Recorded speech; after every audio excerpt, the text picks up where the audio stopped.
this video we're going to focus on the key question: what is the significance of the site's remains? And by significance we're going to focus on what do they reveal about the site, what do the different aspects, the archaeological evidence and other evidence, what does it reveal about the site? Considering the significance of the remains, we're going to divide it up into two different sections. The first one will revolve around the archaeological remains, and by that we mean those remains that were there when we visited the site itself, where it had been demolished.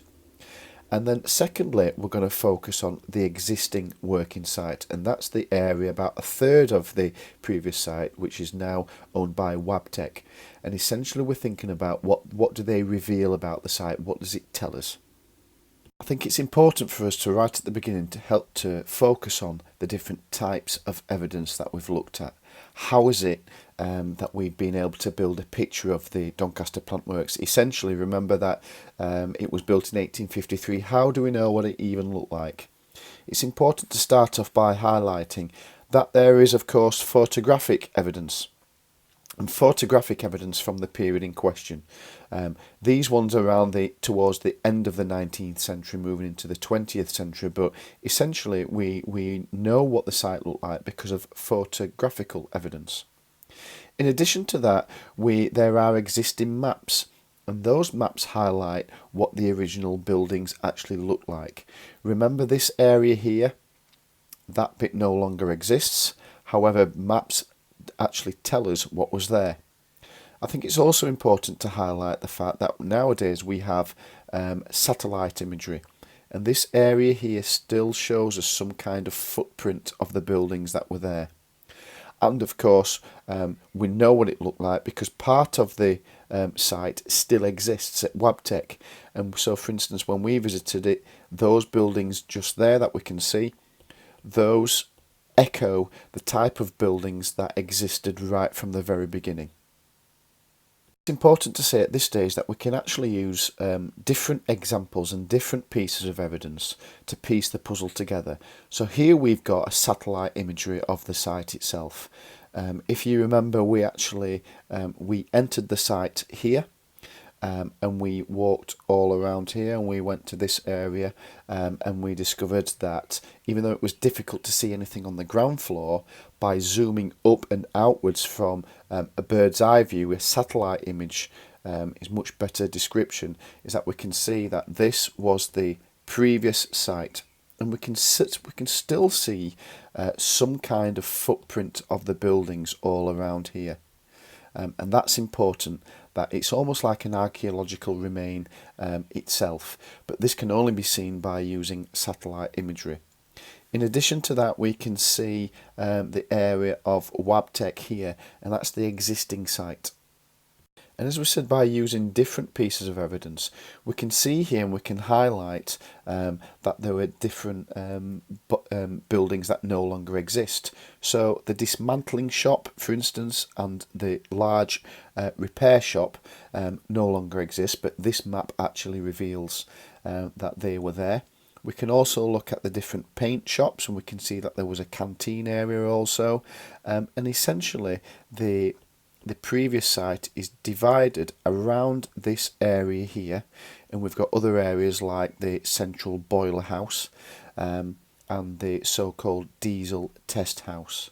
But what this reveals, it reveals that huge areas, as previously highlighted, are no longer in use, and that's what this is what that kind of evidence like maps can tell us. Here we can see Wabtec, and we can see that about a third of the site is still being used. I want to take us back to when we visited the site. I think it's important to highlight that we entered the site here, and we actually went along this path, and we got up onto one of the mounds, and we looked across the different areas, and then we decided to go down here where we saw some of the demolished areas and some of the archaeological remains that are still at the site. And then we walked around here and we looked at the different sewers and the pipes that were in place, and then we walked back and we got back into the minibus.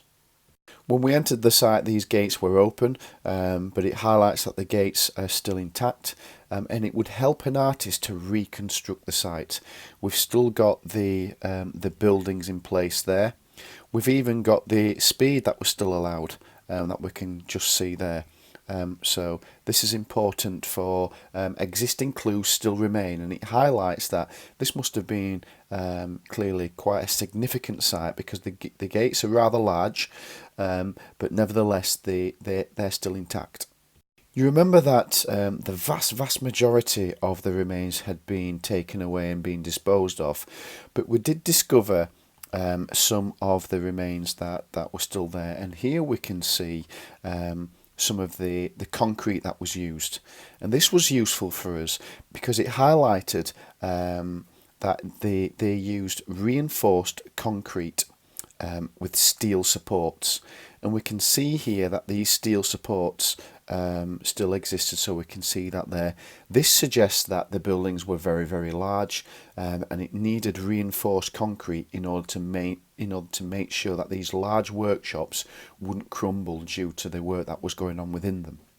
You'll also remember that we discovered some of the brickwork, and the brickwork was interesting because the bricks were very heavy. Now, the type of bricks that were used during this period, during the Industrial Revolution, they were actually known as engineering bricks, and these engineering bricks were super strong, and they were designed to make sure that these huge structures, the huge workshops, wouldn't collapse when all the work was going on.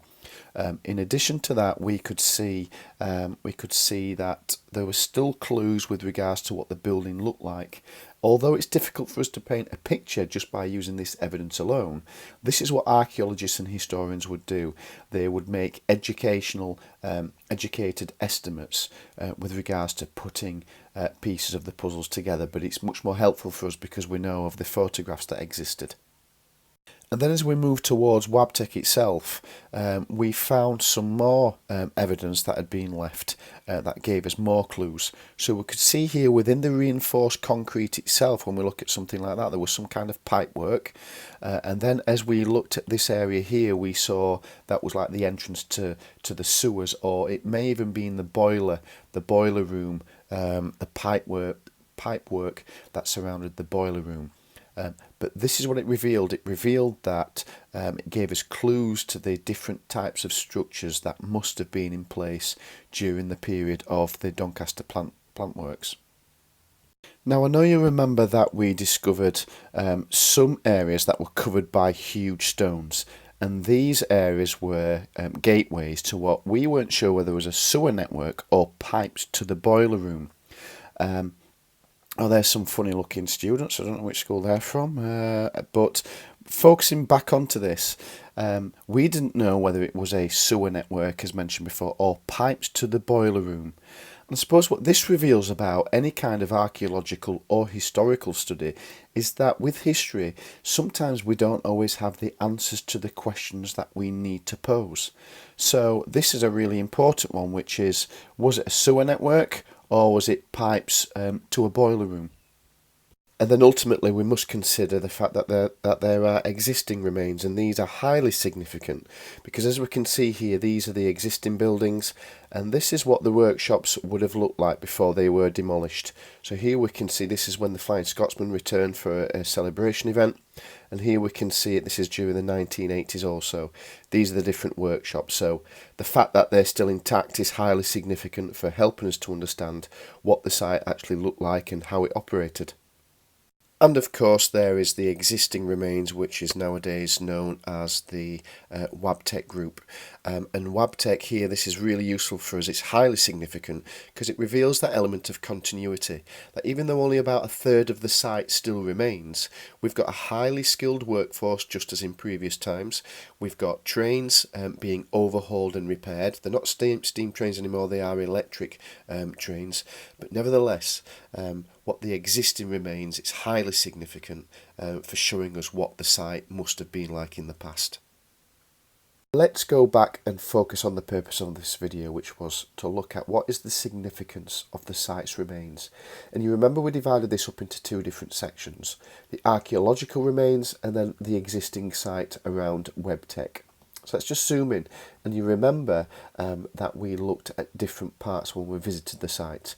Here we can see the engineering bricks, and those engineering bricks, very super strong bricks that were typical of the mid-industrial revolution, used to support the structures of these huge workshops.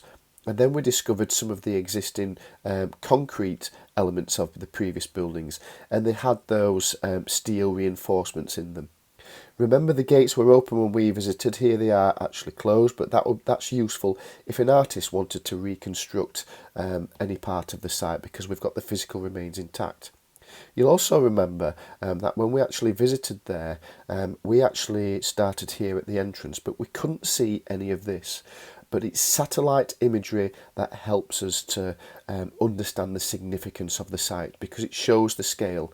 And here you can see part of the footprint of the site itself. Moving on from that, you remember that we found some areas of derelict buildings that were left, and this was useful for us because it gives us clues and it highlights the significance of some of the remains. And you remember how I kind of dipped down under the surface and looked at that sewer system, or we didn't know if it was an entrance to the boiler room.